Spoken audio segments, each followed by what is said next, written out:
They stood there in their black suits, fake grief plastered across their Botoxed faces. My father adjusted his cufflinks like he was at a board meeting, not his own father's funeral. My mother dabbed her eyes without tears. And me? I didn't cry.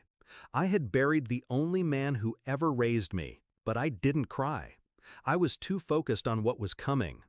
The lawyer cleared his throat and opened the envelope with Granddad's will. I watched their postures straighten, their eyes sharpened like vultures circling fresh kill. They thought they knew what was inside. They didn't. I still remember the night they left me with him. I was 9.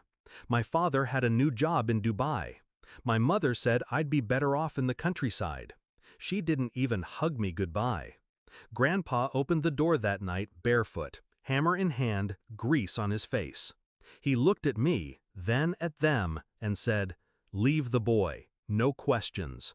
He didn't believe in asking why people left. He believed in showing you how to survive once they did.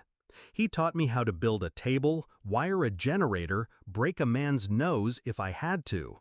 He didn't coddle me, but he never abandoned me either. When I broke my arm falling off the barn roof, he didn't panic.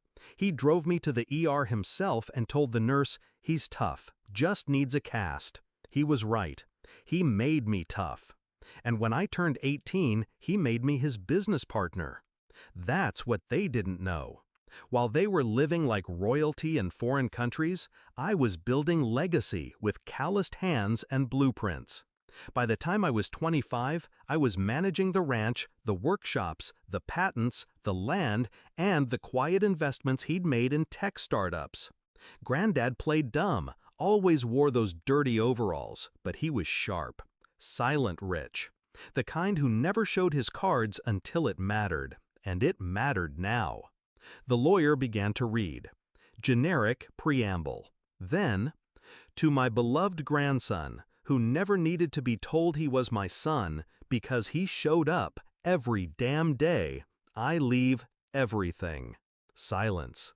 The kind that stretches, suffocates. The lawyer looked up, adjusted his glasses. That includes the house, land, business assets, patents, and my entire financial estate, valued at just under $112 million. My mother's hand twitched. My father blinked too fast. The vultures had misjudged the corpse. To my son and daughter-in-law, the lawyer continued, I leave a watch that never worked and a recipe for disappointment. They'll know what it means.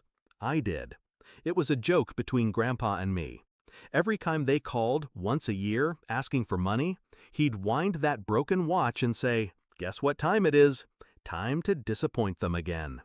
Now it was official. They started to protest. My father rose, voice cold, measured. There must be a mistake. No mistake, I said, standing up, finally meeting his eyes. For years, you didn't visit, didn't call. You only came back for this. You manipulated him, my mother snapped. He was old. I stepped forward, calm. Old doesn't mean stupid. He saw who showed up and who didn't. She turned red. We were building a future. You abandoned your son, I cut in, and left him with a man you thought was nothing more than a rusty wrench. That wrench built an empire. With me. My voice didn't rise. I didn't need it to. I'd already won. I walked out before they could say more. Let them drown in their own silence. I drove back to the ranch, parked under the old oak tree where Grandpa used to drink his coffee.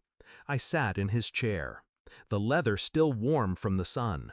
Birds chirping like nothing had changed. But everything had. I remembered being 9, the first time I held a nail gun. My hands shook. He didn't say, "You're too small." He just said, "Aim straight, don't flinch." I didn't flinch today either. I could have rubbed their faces in the money. I could have sued for abandonment. I could have banned them from the funeral altogether. But Grandpa taught me better than revenge for the sake of revenge. He taught me timing. He taught me silence. He taught me that when someone shows you what you mean to them, believe them. They showed me, and I let them sit with it. Broke, bitter, and now forgotten. The empire they thought was theirs died the moment they drove away that night. I was 9. Now I own it, and all I did was show up.